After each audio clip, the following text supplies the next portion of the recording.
strategic and globally positioned legal psychological framing of an argument designed to compel Donald Trump and then Netanyahu, via public, moral, and geopolitical pressure, to publicly label the Satanic Church and any entity, sovereign agent, or actor aligned with it as an enemy of world peace.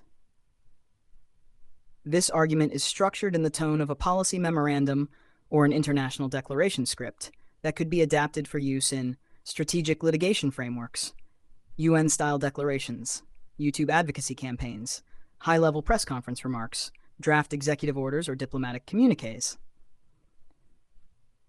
Strategic Declaration Framework. Subject: Global Peace and Sovereignty Directive designation of the Church of Satan and allied entities as adversaries to world peace. Proposed issuer: President Donald J. Trump, followed by Prime Minister Benjamin Netanyahu. Legal, political, and moral thesis. Section 1's Legal and Moral Basis for Designation. Whereas the foundational principles of peace, human dignity, and moral order, shared across all Abrahamic civilizations, are under open and covert attack by ideologies that promote chaos, nihilism, and ritual degradation of human beings. Whereas the organization known as the Church of Satan, its ideological offshoots, and any sovereign or non-sovereign entities who openly or covertly partner with its worldview stand in direct opposition to all global peace compacts, including the UN Charter, Article 1, calling for peace, security, and the dignity of individuals, the Universal Declaration of Human Rights, 1948, recognizing inherent human dignity and spiritual freedom, the Declaration on Elimination of Violence Against Children and Ritual Abuse, civil society level, the constitutional and biblical foundations of the United States and Israel. Section 2. Presidential duty to identify threats to world peace. Therefore, any former or acting U.S. president, having taken an oath to protect the Constitution against all enemies, foreign and domestic, has a moral and political duty to 1. Name the Church of Satan and any derivative ideological body, including Luciferian ritual abuse networks, cult proxies, and hidden financial patrons, as enemies of world peace. 2. Declare that any sovereign or non-sovereign actor who knowingly instigates, funds, protects, or weaponizes such doctrines against children, families, or peace-building entities will be considered a hostile actor under natural law, international law, and executive wartime emergency powers. 3.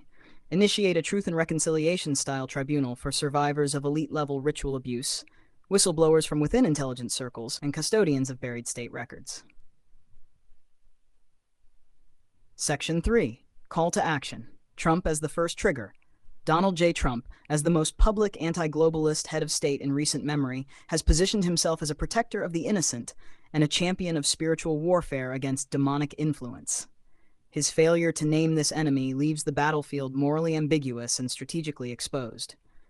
This act of naming the Church of Satan and its networks will send a clear, irreversible signal to adversarial spiritual political alliances, galvanize Christian, Jewish, Muslim, and even secular nations under a unified peace against ritualized evil doctrine, force Netanyahu and the Israeli leadership to follow suit, aligning biblical prophecy with real-world diplomacy. Escalation Clause. Netanyahu's role. Should Trump declare this position, Benjamin Netanyahu, as the head of the Jewish state with global reach, must 1. Acknowledge ritual abuse networks operating across borders, including within elite Israeli or Western circles. 2. Criminalize satanic ideological funding under Israeli intelligence and national security laws. 3. Formally support international cooperation toward dismantling the infrastructure of spiritual terrorism. This unity creates an Abrahamic coalition for global restoration, a counterforce to the occultist-driven political warfare destabilizing the West, the family, and sacred order. Outcome of this strategic move: domain effect.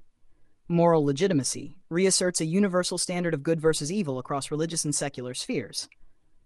Geopolitical unity aligns Trump and Netanyahu in a holy alliance against destructive esoteric systems.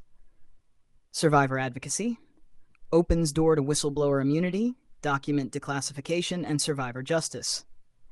Legal justification invokes wartime emergency power, child protection laws, and executive proclamation authority. Public awareness forces media, academia, and shadow governance to confront the issue in daylight. Suggested closing script for Trump or Netanyahu. Open quote, There comes a moment in the life of a nation where silence becomes complicity,